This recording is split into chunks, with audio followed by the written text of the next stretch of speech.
Hello everyone, আসসালামু আলাইকুম। I hope আপনারা সবাই ভালো আছেন। আমিও আলহামদুলিল্লাহ ভালো আছি। Welcome to my new blog জয়েস এভরিডে এপিসোড। তো তখন বাজে রাত 12টা। আমি রেডি হয়ে গেলাম। আমি একটা ফাল্গুন আর বৈশাখে সাজ দেওয়ার ট্রাই করছি, বাট খুবই সিম্পলভাবে, একদমই সিম্পল। তো আমি রানী গোলাপি একটা শাড়ি পরে নিলাম। তারপর আমার হাজব্যান্ড বলতেছিল একটু বাইরে ঘুরতে যাবে, বাট কোথায় যাবে কিছুই বলে নাই। আর আমি শাড়িটা পরছি, তাকে না বলে, সে জানতো না আমি শাড়ি পরবো। সে তো সারপ্রাইজ হয়ে গেছে। তো সে অলওয়েজ ম্যাচিং ড্রেস খুব লাইক করে। তো সে বলতেছে তুমি শাড়ি পরবো, জানলে আমি পাঞ্জাবি পরে আসতাম। তো আমি বলছি যাই হোক, সারপ্রাইজ তো সারপ্রাইজই, বললে তো আর সারপ্রাইজ থাকে না। তো এই তো সে আস্তে আস্তে প্রায় 1টার মতো বেজে গেছে। তো কই যাব, কী করবো, আমাদের কোনো কিছুই প্ল্যান নেই। সে চাইছিল এমনি জাস্ট একটু বাইরে ঘুরবে, কোথাও যাওয়ার প্ল্যান করিনি ওই দিন। তো আমি ভাবছিলাম আমার ছেলেকে রেখে যাব, বাট আমি যেই মুহূর্তে বের হব সে ওই মুহূর্তে ঘুম থেকে উঠছে, তাই তাকে ওরকম রেডিও করিনি। যে অবস্থায় আছে ওই অবস্থায় তাকে রেডি করে নিয়ে আসছি। তো আমরা চলে আসলাম 300 ফিট, কারণ এখানে অনেক সুন্দর ছবি আসে। সে বলতেছে যেহেতু তুমি শাড়ি পরছো তো তোমাকে সুন্দর সুন্দর কিছু ছবি তুলে দেবো, এই জন্য এখানে সে নিয়ে গেছে। আর আমার এই জায়গাটা অনেক পছন্দ, সে জানে, তো সেই জন্য নিয়ে গেছে। আর তার ছেলেকে আগে ছবি তুলে দিতেছে, বলে আগে ছেলে তারপরে তুমি। তো ছেলে তো অনেক খুশি, ঘুম টুম হয়েছে, তার একদম ফ্রেশ মুডে আছে, আবার ঘুরতেও বের হয়েছে। তো আমরা এখানে ফটো সেশন করে টোরে তারপর কই যাব ভাবতে ভাবতে সে বলতেছিল বাড্ডা যাবে, কারণ বাড্ডা নাকি একটা কাবাবের প্লেস আছে, অনেক ভালো কাবাব পাওয়া যায়। সে প্রায়ই যায় ওইখানে খাওয়া দাওয়া করতে। তো বলতেছে ওইখানে নিয়ে যাবে, আমি বলছি ওকে ডান। তো আমরা 3জন একসাথে হাত দিয়ে রাখছিলাম। তো আমি হট করে ভাবলাম একটা ক্লিপ নিয়ে নিই। তো আমার ছেলে এখানে দুষ্টুমি করতেছিল। তো এই তো আমরা গান শুনতে শুনতে যাচ্ছিলাম আর অনেক গল্প করতেছিলাম। তো এই তো বাড্ডা, এটা সরি বাড্ডা না, এটা গুলশান। আমি ভুল বলছি, গুলশান 2-এ।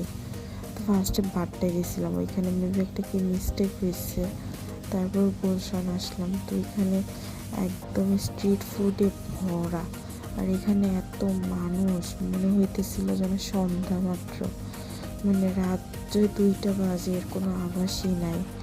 তো আমার রাজকাচুরি দেখে খুব খেতে ইচ্ছা করতেছিল। তো আমি রাজকাচুরি অর্ডার দিলাম।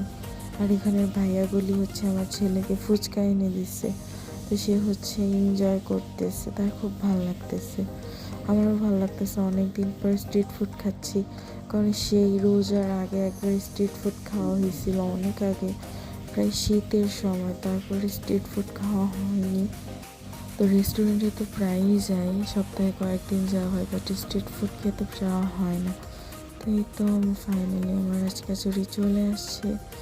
রাজকাচুরিটা অনেক মজা ছিল, ভিতরে মানে আইটেমও অনেক ছিল, তো আমি খেয়ে শেষ করতে পারতেছিলাম না। তো এটা খুব মজা ছিল, উপরে একটা দই ফুচকা দিয়ে দিয়েছে। তো আমি একাই খেয়েছি, কারণ আমার হাজব্যান্ড আর আমার ছেলে খাবে না। আর দ্বিতীয়ত তারা এটা লাইকও করে না। আর আমরা ডিনার করে গেছি, মানে আমাদের কোনো খাওয়া দাওয়ার প্ল্যান ছিল না। আর তারপরে আমরা আসলাম এখানে। আর আমার হাজব্যান্ড দই ফুচকা বা রাজকাচুরি টাইপের ফুড একদমই লাইক করে না, নর্মাল ফুচকাটা মাঝে মাঝে খায়, অলওয়েজ না। তো আমি তাদের বাবা ছেলেকে একটু একটু দিচ্ছিলাম। বাট আমার ছেলে যাই হোক খাচ্ছে, সে তো একদমই মানে মুখে নিয়ে বলে এটা বাজে, মজা না। আর আমার ছেলে মানে ভালো লাগছে, বাট তার বাবা তাকে খেতে দিবে না। বাট আমি অনেক এনজয় করে খাচ্ছিলাম। এইটার ভিতরে অনেক কিচমিচ, বাদাম, ফুল, অনেক কিছু ছিল। তারপর কাবাব নিয়ে আসলো। কাবাব শুধুমাত্র একটাই অর্ডার দেওয়া হয়েছে, কারণ আমি একে তো বাসা থেকে ডিনার করে গেছি, দ্বিতীয়ত রাজকাচুরি খেয়েছি, তো আমার পক্ষে খাওয়া সম্ভব না। আর আমার ছেলে খালি একটু খাবার, আমার হাজব্যান্ডও সেও ডিনার করে গেছে, তো তারও প্যাট ভরা। তো আমি নিজেও একটু একটু খাচ্ছিলাম, তাদের বাবা ছেলেকেও খাওয়াই দিচ্ছিলাম। এই হচ্ছে অবস্থা। তারপর হচ্ছে আমাদের কাবাবটা এখান থেকে অর্ডার দেওয়া হয়েছে। এখানে অনেক টাইপের কাবাব আছে, ফিশ, তারপরে শিক কাবাব, গ্রিল, তারপরে চিকেন গ্রিল, অনেক কিছুই আছে, বিফ গ্রিল। এখানে অনেক মানুষ, তো ভালোই লাগতেছিল, একটা জমজমাট পরিবেশ রাতের বেলা এরকম ধোয়ার মধ্যে। আর আমার ছেলেকে হচ্ছে গাড়ির ভিতরে বসাই দিয়েছিলাম। তো তারপর হচ্ছে ছেলের জন্য পার্সেল নিয়ে নিলাম, কারণ আমার ছেলে ওরকম খাই নাই, বাসায় যেয়ে যদি ক্ষুধা লাগে। আর এই হচ্ছে আমার সেই ভিডিও, মানে 300 ফিট গিয়েছে, আমি ছবি তুলছিলাম, ভিডিও করছিলাম, সেই ভিডিও। তো সে ভালো ভিডিও করতে পারে না, ছবি মোটামুটি তুলতে পারে, বাট ভিডিওটা কেন জানি সে ভালো পারে না। এই হচ্ছে তার সমস্যা, আমি এত শিখাই তবুও পারে না। তো আমি বুঝতে পেরে বেশি বেশি ভিডিও করবা তো শিখতে পারবা। তো তারপর হচ্ছে আমরা বাসায় চলে যাচ্ছি। আর আজকের ব্লগটা হচ্ছে এই পর্যন্তই। সবাই ভালো থাকবেন, সুস্থ থাকবেন।